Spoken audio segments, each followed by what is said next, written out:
Hey y'all, hope you're doing good today.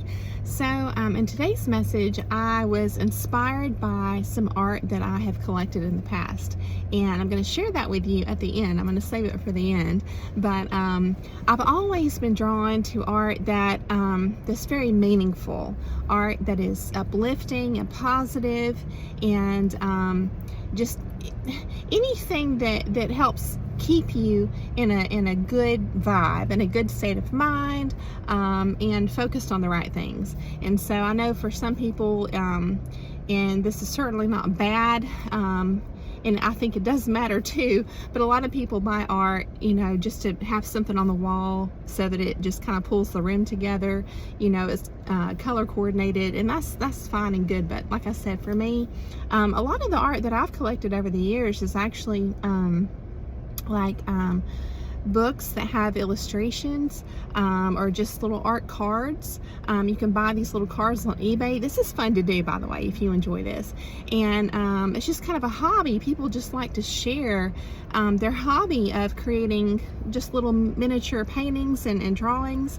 And you can buy them on eBay, and you can search ACEO, right? And it's I can't remember what that stands for now. It's been that long. I haven't bought any in a couple of years, but it's essentially like little collectible, one-of-a-kind original art cards, and that's just so much fun. And anytime I get the opportunity to buy direct from an artist like that, I know what it's like to experience the joy of creating. And so when I get to support an artist who is also expressing themselves, right, through their creations, then I get to share in that joy. And that's going to be a big theme of today's message, is sharing joy and the love inside, right? Like love for life, and just getting to and trying to or being motivated to stay in that place of contentment and joy, and understanding that yes, there are people who want to take that from you. There are people who are very dysregulated, they're mentally ill, and we're just going to have hopefully a really great discussion about all these things today. And so I hope you'll join me, and like I said, I hope you're doing really well today. So all right, let's go ahead and dive in. So as you're learning about toxic behaviors, because you finally woke up one day and you realized how you were subjected to some poor treatment by people who were mentally ill, or still are, that's a big theme on my channel, right? Just coming into that awareness that there are people who are very bad for you, right, to be around. And I do think there's a difference in I think it's important that we differentiate a person who is not good to be around because they just have some work to do, they're heavily unconscious about their own negative behaviors and things like that, versus someone who is conscious and aware of doing bad things to others, someone who is intentionally lying and deceitful and controlling and manipulative. There's a difference, right? Either way, it's not good to subject ourselves to being in that kind of environment, right? It doesn't matter. It's just either way, it's not good. But today, I just want us to take some of what we've learned about what's not healthy and just flip that, right? And take those same concepts, but in reverse, viewing them from, the victory from a positive lens, right? The upside, and using those concepts in discussion for our own health, okay? So we're going to talk about some healthy principles just to life in general. And we're also going to talk about how when someone is very reactive or explosive, this is my lens, okay? I feel like it's stemming from an unmet need, okay? And so, again, even though I positioned that last statement as someone who is a certain way, we can turn that on us to do some self-evaluation as well, right? Just to make sure that we are staying rooted and grounded in a good place, so that we can enjoy peace, right? And so that we're not shaken or swayed by any random situation that pops up in our life. So I want to start the discussion today by taking you through a visualization exercise, okay? So just go with me. So let's pretend that you are a kid, okay? Let's say you're 5, for example, and you're with a friend, and you're outside, and y'all are playing in the dirt, okay? And let's say that your friend finds a buried treasure, like a jewel, and it's gorgeous. It's like the coolest thing you've ever seen. All right, now remember, you're 5, okay? What's the likely reaction of a child like at 5 years old versus a person who's, say, 35, right? If they find like a jewel, or if they're the one, if they're the one wanting to find the jewel, but they didn't find it, it was their friend, right? What's the likely reaction? Well, the likely reaction, I can tell you, because I have a kid, is they're going to feel like it's the end of the world. Absolutely, like it's the end of the world, okay? And this, my example, almost kind of makes sense because we are talking about jewels here, but you know, for kids, this can just be, you know, like say you have a container of cookies, and I know this from firsthand experience, okay? And there's a few different kinds in there, but let's say there's, you know, 7 or 8 of the same kind. And you open it up and you're like, here you go, you know, pick one out. Which one do you want?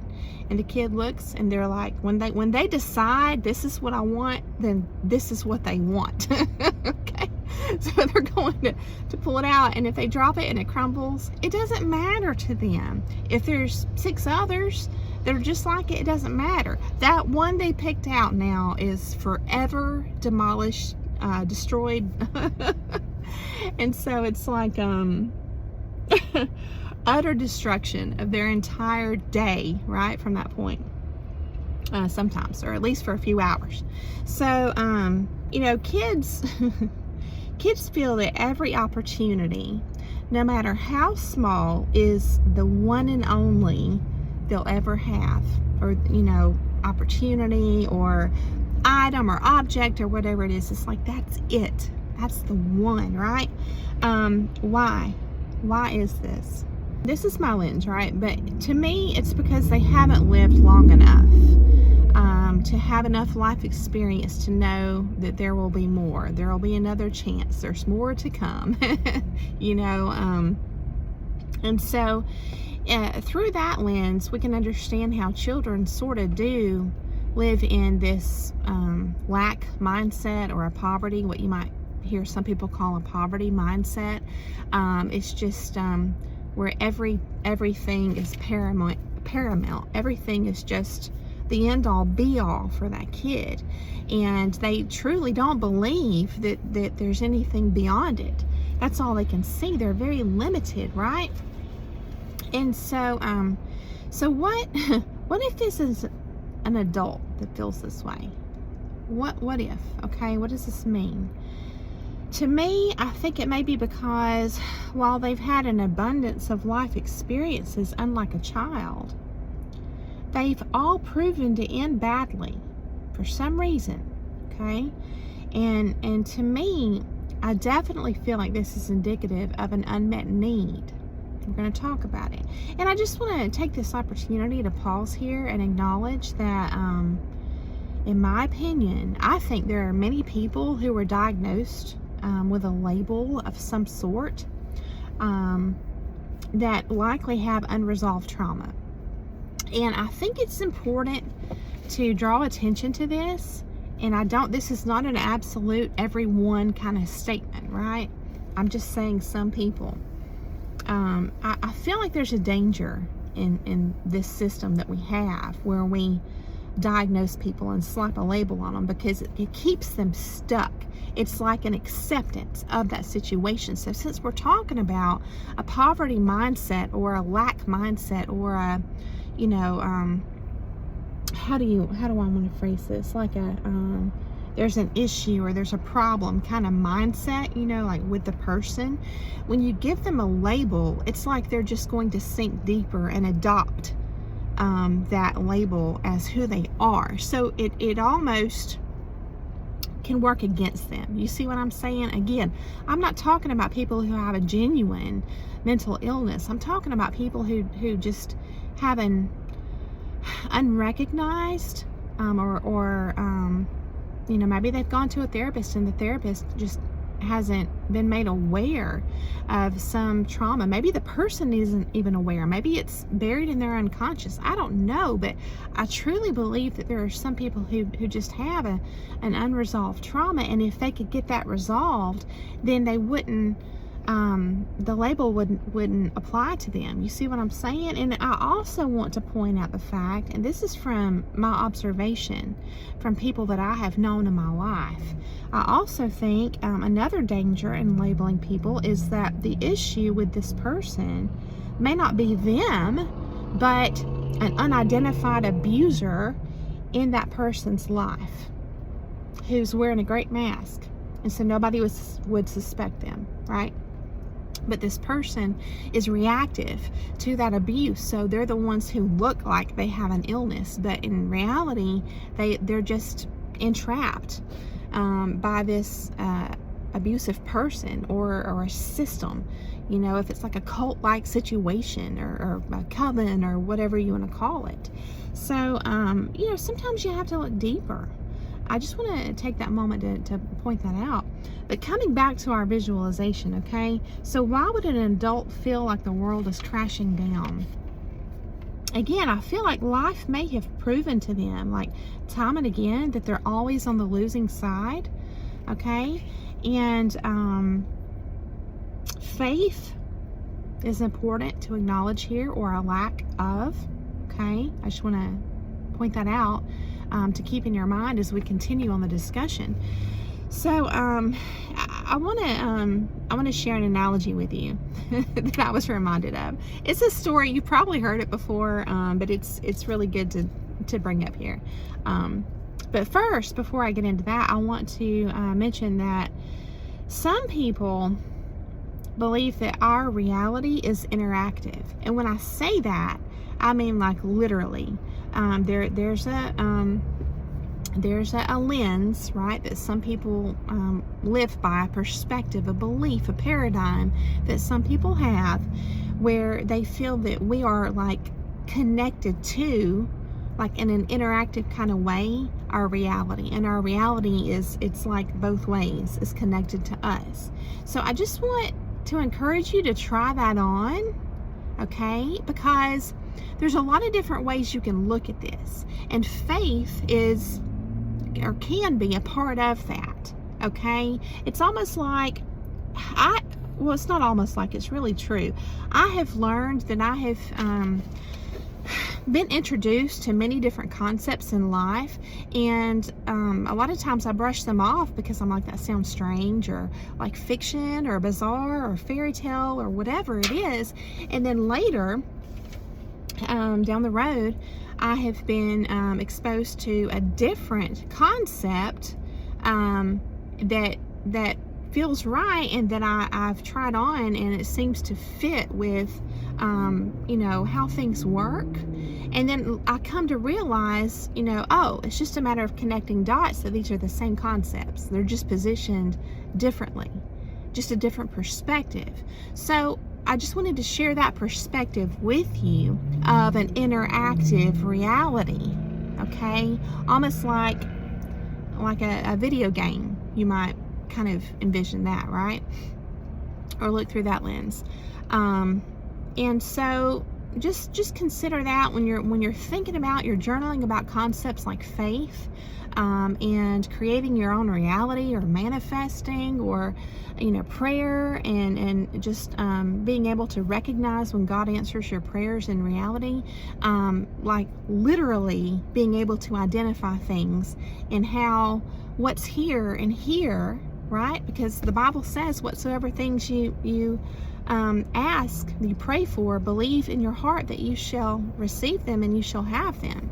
I mean, it's always been interesting to me that I feel like there's a lot of people who claim to be strong in their spiritual or religious beliefs, like that quote I just shared with you from the Bible, and I did paraphrase, but then when you mention that same concept outside of church on Sunday or whatever, they're like, oh, that sounds bizarre.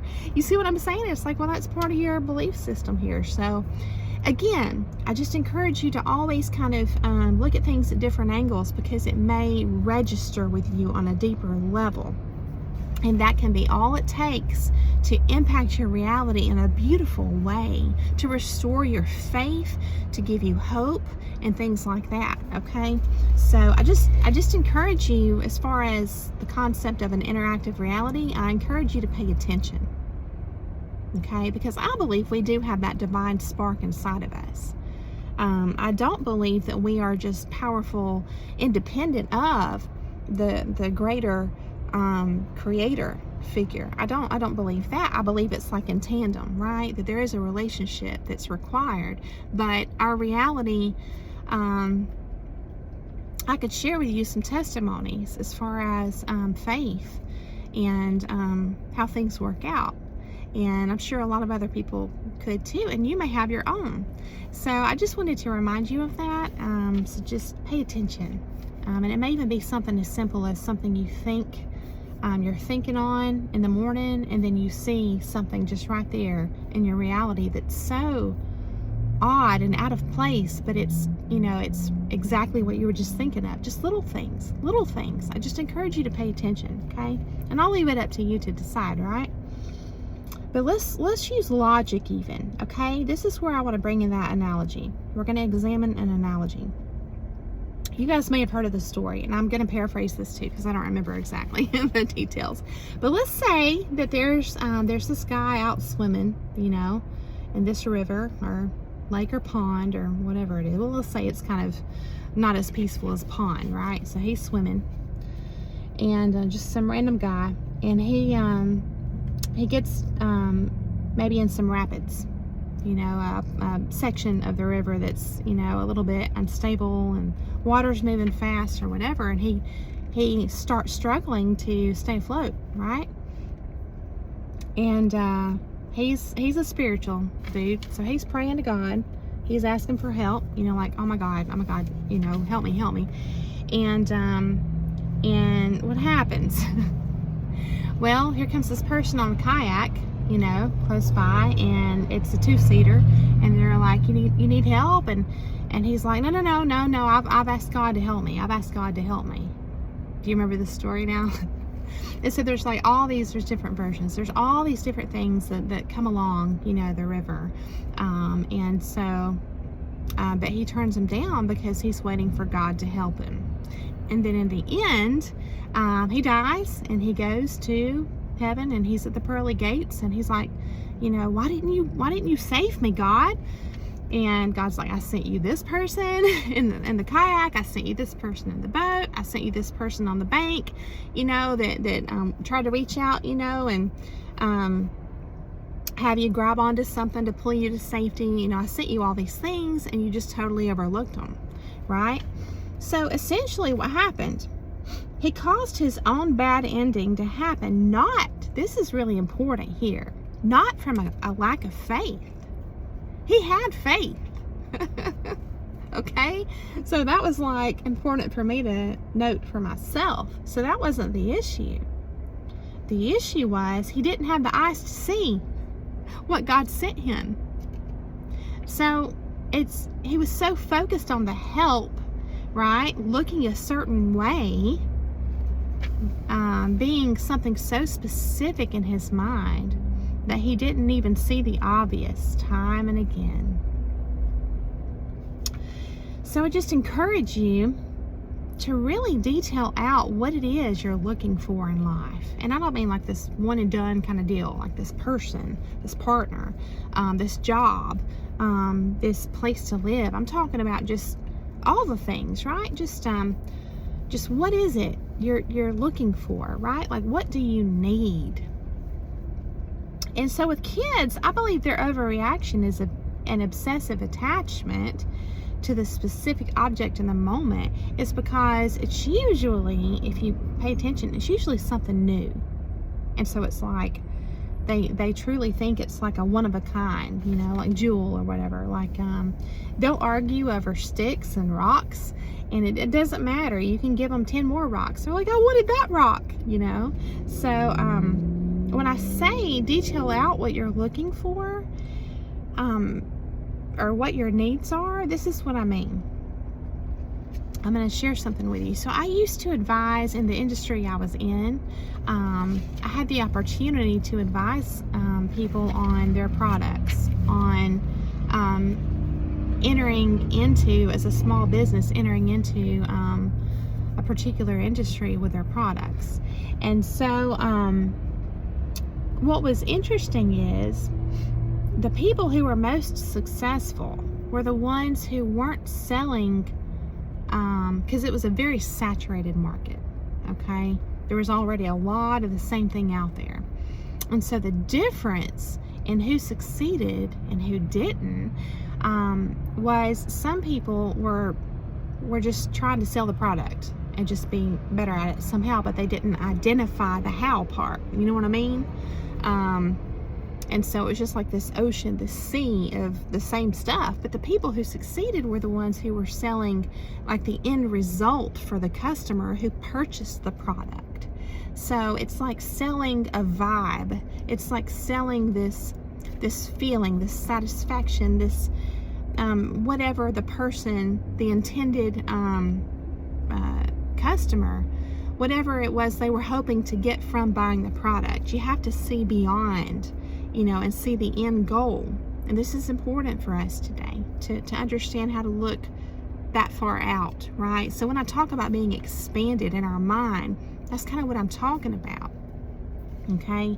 And it's really a great marketing technique too, because if you think about it, our end goal is to feel good, to feel at peace, and to experience joy, you know? I mean, when you're there, when you're truly at that level of contentment in your heart, it's like you want to share it, right? Your bucket is full and you want to share it at that point, all right? So people don't want to share when they're stuck in this primitive poverty mindset. And it's because they have this unmet need, okay? Or a lack of faith, or there's some kind of deficit, okay? So I was discussing, I used to have a hairdresser a while back. I haven't seen her in a few years, but she and I were in this big discussion one day about people that are just stuck in this cycle, this self-defeating loop.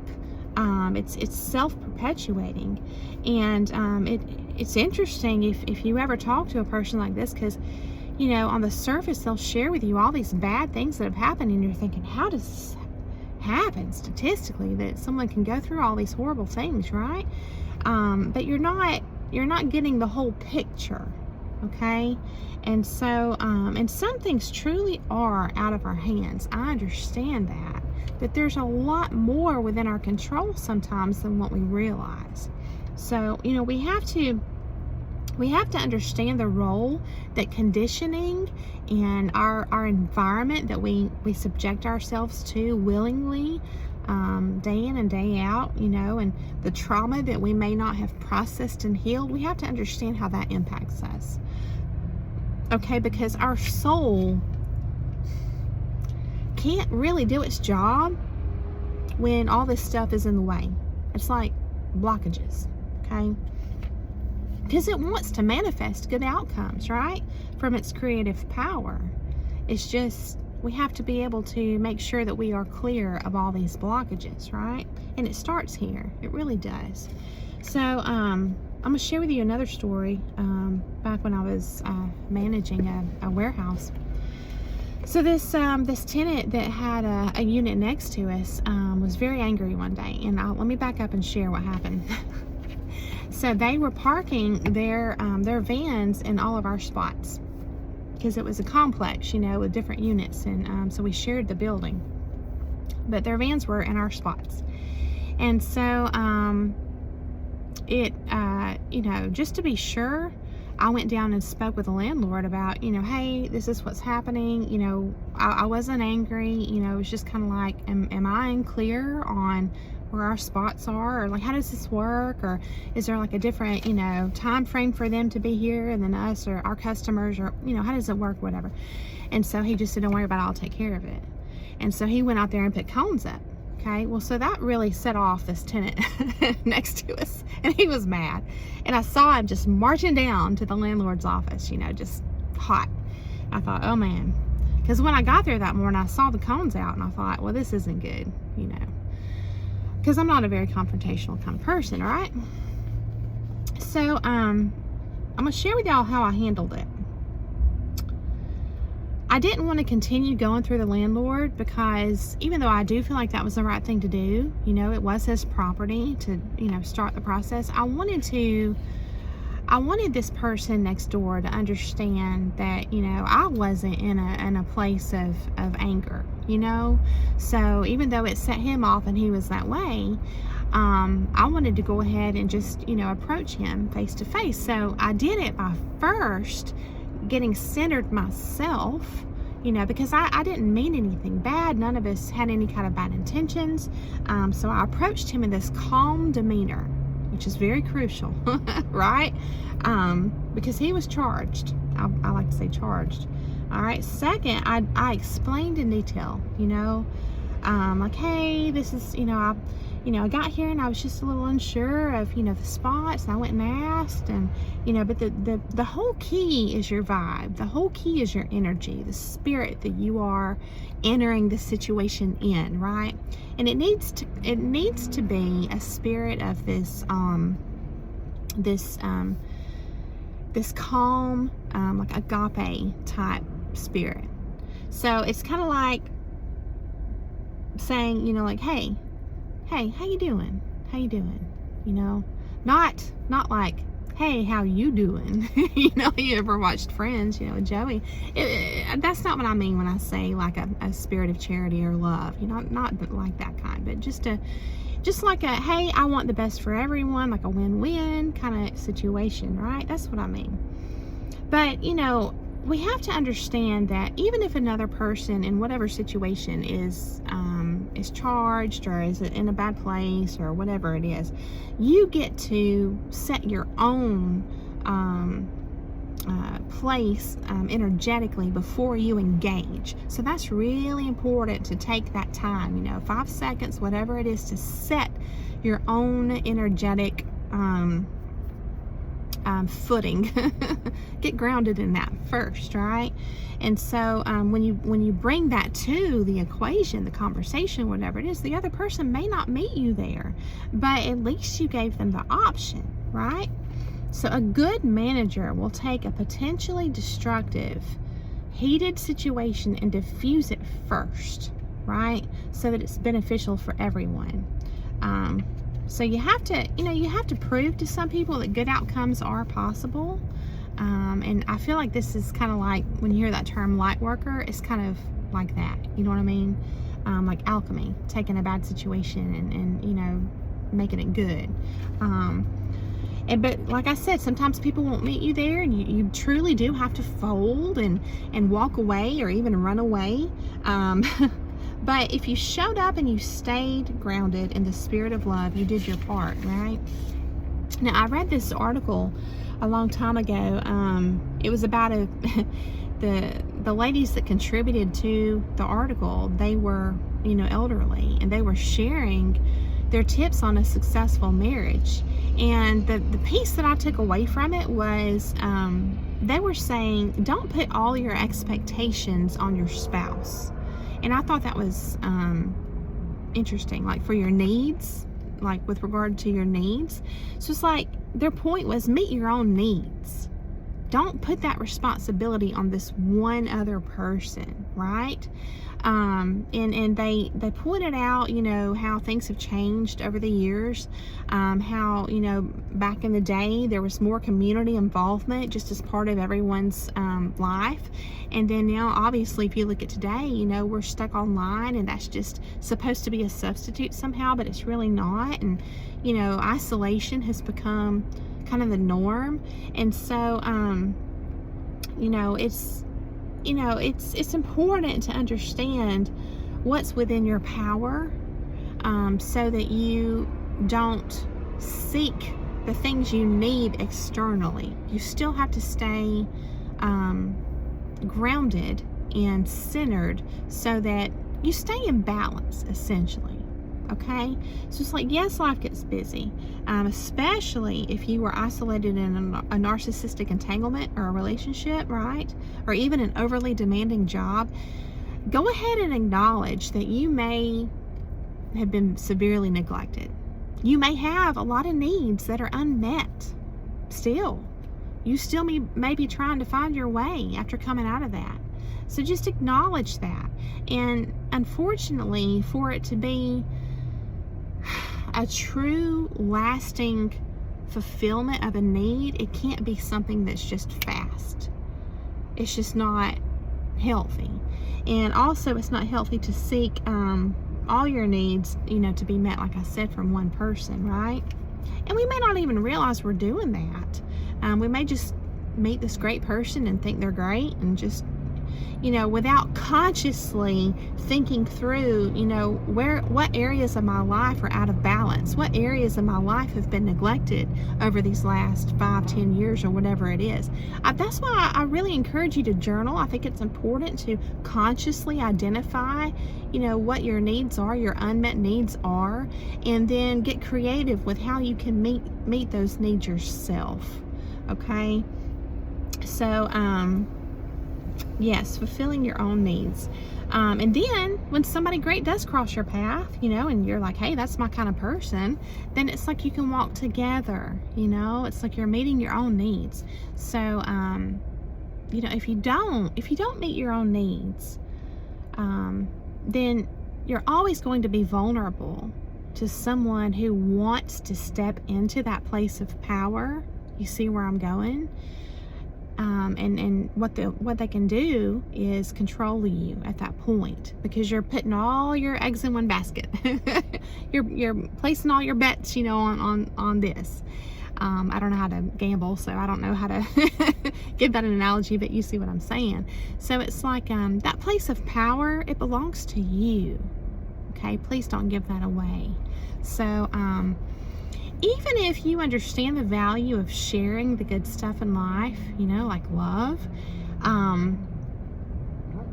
and so even if your need is to share, maybe that's the area that was neglected because the person you were with, for example, just wasn't capable of bonding, and so you were neglected in that area because it wasn't a reciprocal type relationship or friendship or whatever it was. You know, maybe that's the area that's neglected.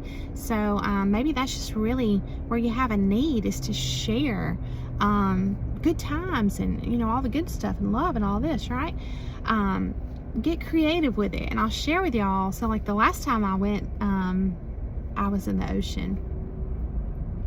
It was really cool. I had a new swimsuit on, and apparently the pattern was very appealing to the fish because they were all nibbling all over me, and they were beautiful, and they were just swimming all around me and just kind of wanting to nibble. I guess they thought it was food. I don't know. It's a really creative pattern, but it was so much fun. I just, you know, literally got to, you know, play with the fish. And so you know, I got to share, my point is, I got to share joy with some wild animals, some creatures. So you can share joy in a lot of different ways, and I just encourage you again to expand your mind. Don't you know, it's not going to help to preach at somebody and say don't do this, but I would just say, catch yourself. If you catch yourself being like that kid that's like, dang, I dropped that cookie and it's broken now, you know, don't stay focused on that. You know, feed yourself positive thoughts, right? And just make sure that you are tuned in and catching yourself and taking control and command of what you do have power over, right? And so, yes, I just encourage you to start every day with the intention of feeding your mind good things, just being aware of your environment, focusing on the positive, and also, lastly, and probably most important, knowing that you are worthy and you are loved. So I hope that you enjoyed the message today. I hope it was uplifting, encouraging, and inspiring, and I hope that it got the wheels turning for you. So thanks so much for coming along to hear the message, and I hope that you have a beautiful day, and I'll see you again very soon. And I promised you guys that I would share with you the art, some of the art that I collect, and so I bought these cards, these art cards, several years ago from this artist named Molly Hahn, H-A-H-N, and she's got a website. I believe it's buddhadoodles.com. I'll put the link down in the description, but I'm going to share 3 of these cards, and I don't know that she still sells these cards. I think she has books for sale with her illustrations and calendars and things like that. I think some of them are even on Amazon, but they're just the coolest. They're very inspiring. It's a great way to feed your mind with positive. You can get like one of those little miniature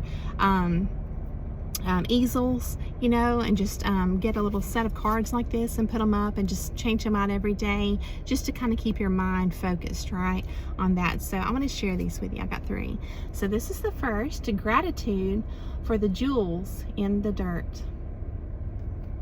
But look, there's a lot of jewels here, right? Not just one. And then we have speak your truth with love. Listen with love. Yes, very important and part of our discussion today. And then I want to leave you with this one. There's another moment waiting for you around the corner. Right? You have to believe it to receive it. So I hope that these have been inspiring for you and that they are a blessing for you today. So have a great day. I'll see you again soon.